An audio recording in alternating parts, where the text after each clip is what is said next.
What is going on, everybody? Been a diehard Pistons fan since 2003, and I am the most proud to say that than I have been in a long time. The Detroit Pistons just got another win, this time over the San Antonio Spurs by a score of 122-96, despite the absence of Cade Cunningham for a second straight game. In this video, we are going to go through and highlight three key performances from tonight, and then towards the back half of the video, talk a little bit about the team in general, rest of the season, and a little bit about some very important news from another Eastern Conference team that just came out during the time this game was being played that does have some implications for our playoff seeding. So, to kick things off, the first player that we do need to highlight is, of course, Marcus Sasser, who had a career-high 27 points, chipped in 4 boards, 1 assist, and 1 steal. He was 9 of 12 from the floor, 5 of 7 from the three-point line, and just another fantastic game for Marcus Sasser, stepping up when needed. Since Cade's been out these past 2 games, he has just been absolutely incredible in both of these games. Right off rip, once he checked into the game in the first quarter tonight, he was instantly getting buckets right off the bat. As soon as he checked in, he was starting to clip, and that's how he wound up with 27. He also had a few nice passes in that first half that seemed pretty meaningful, some of which didn't even lead to assists, but just seeing the floor in a really good way, which is a great sign because that has been a bit of concern for Marcus Sasser at points throughout his time in Detroit. And I just thought that he played another magnificent game tonight. There's really no way that you can overstate how good he has been in these past 2 games, and it's just awesome to see. It's not always the case where you get a guy who is in the rotation and then out of the rotation and then back in, then out, and then through all of that, once they're called upon, they're able to step in at any point and show up and show out, and that is exactly what Marcus Sasser is doing. We'll have to have further conversations once we get towards the playoffs and closer, and even beyond into the offseason, on what Marcus Sasser's role is with this team going forward once Cade is healthy. But the important thing is, and the big takeaway, is it's just awesome how he has been prepared and stayed ready through everything that he has been through this season. So, moving on, the second player we do need to discuss is Isaiah Stewart. He played a pretty good game tonight, despite the box score maybe not being that crazy. He had 4 points, 6 boards, 2 assists, but the real big takeaway was the 3 blocks. All 3 of those blocks felt like energy shifters. Every time Stu gets a block, it feels like it's an energy shifter at this point, and typically leads to a fast break bucket. And I just thought that he played another really good game protecting the rim, and that's nothing new.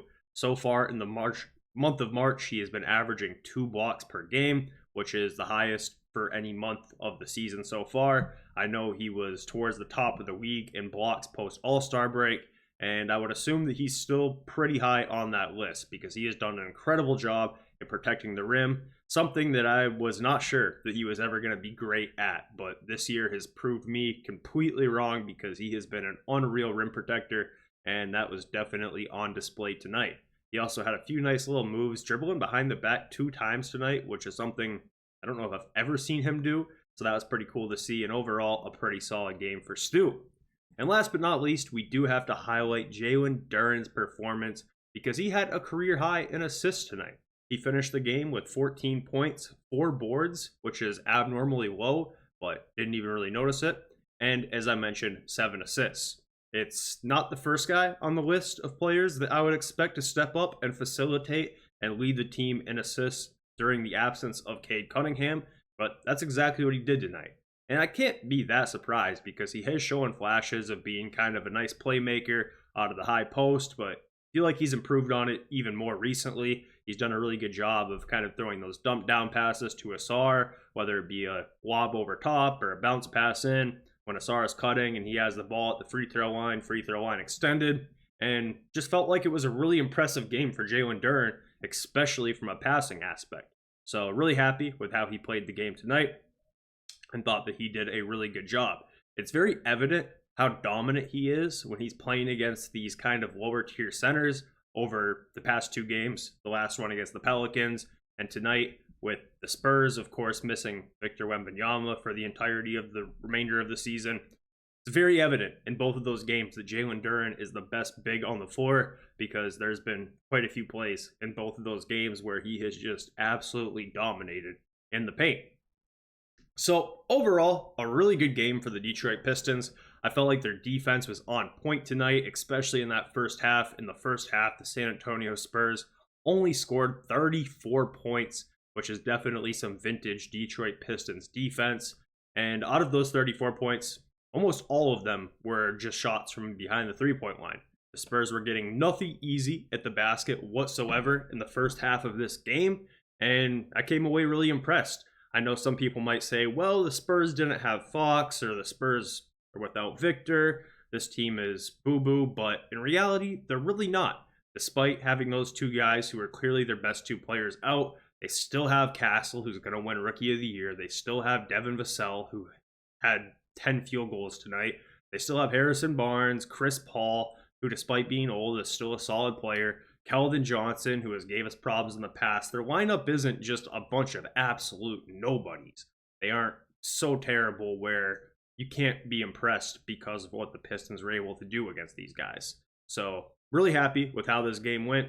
I think that another huge takeaway is how well this team has played despite not having Cade Cunningham the past two nights. Please tell me no one is crazy enough to think that we are somehow better without him, because that is definitely not the case. But what is true is when you have a team like the Pistons right now that have a really high level of chemistry, everybody's having fun, it's very clear that there's a hierarchy established and no one's really trying to go outside of their roles, pretty great things can happen, even when you have guys out with injuries. I think that that's really the biggest takeaway, is how great it has been to see guys like Marcus Sasser being ready when he's called upon, despite having DMPs left and right the past month or so. Cade goes down, Marcus Sasser comes in and steps up in a way that even me, who's a big believer in him, never could have predicted. And I have all the faith in the world, if anything, knock on wood, ever does unfortunately happen for Jalen Duren or Isaiah Stewart and they got to miss time, I think Paul Reed would be able to do the exact same thing, because everybody on this roster, from player 1 to player 13, seems to be totally bought in. All players on the roster seem to be having fun, and I think that there is a lot to be said about that. So really happy with how things have looked. I hope to see Cade back next game, but if not, really not that big of a worry. One thing that I did want to touch on is it did come out with news today that Damian Lillard is going to miss indefinite time with a blood clot. I have no idea what's going on with all these blood clots, because that's Ausar, Wembanyama, and Dame, in the matter of one calendar year, which seems to be really high. So no clue what's going on there. But of course, hoping the best for Damian Lillard long term and even short term. But I don't think there's any real chance that he gets back throughout the remainder of this year. Of course, the Milwaukee Bucks are currently just barely ahead of us for the 5th seed in the Eastern Conference.